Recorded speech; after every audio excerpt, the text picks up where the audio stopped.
also protected reproductive freedom. Team Waals যখন বক্তৃতা দিচ্ছিলেন, চোখের পানি ধরে রাখতে পারেননি তার সন্তানরা। করতালির মাধ্যমে মিনেসোটার সাবেক গভর্নরকে অভিনন্দন জানান ওয়ালস পরিবারের সদস্যরা।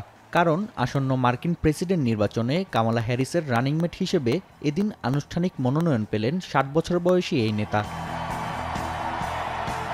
শিকাগোর ইউনাইটেড সেন্টারে সহজ সরল বক্তৃতায় যুক্তরাষ্ট্রের প্রান্তিক মানুষের মূল্যবোধ তুলে ধরেন ওয়ালস। বলেন, অভুক্ত শিশুদের দেশ হবে না যুক্তরাষ্ট্র। আবাসন ও স্বাস্থ্যসেবা জনগণের অধিকার, তাই গর্ভপাতের বিষয়ে নাক গলাবে না সরকার।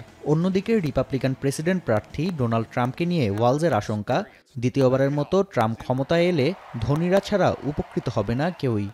We make America a place where no child is left hungry, where no community is left behind, where nobody gets told they don't belong. That's how we're gonna fight. Democratic পার্টির জাতীয় সম্মেলনের তৃতীয় দিনেও ছিল তারার মেলা।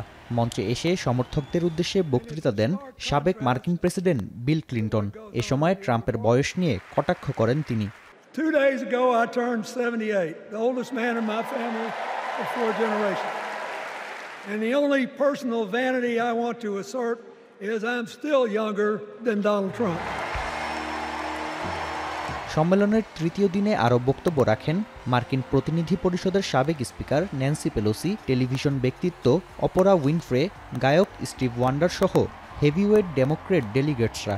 সম্মেলনের চতুর্থ ও সবশেষ দিন শুক্রবার প্রেসিডেন্ট প্রার্থী হিসেবে দল থেকে আনুষ্ঠানিকভাবে মনোনয়ন দেয়া হবে কামালা হ্যারিসকে।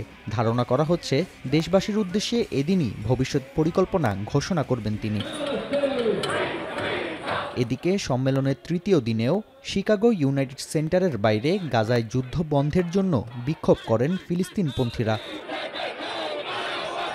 নাফি আরমান মনন, এখন বিশ্ব।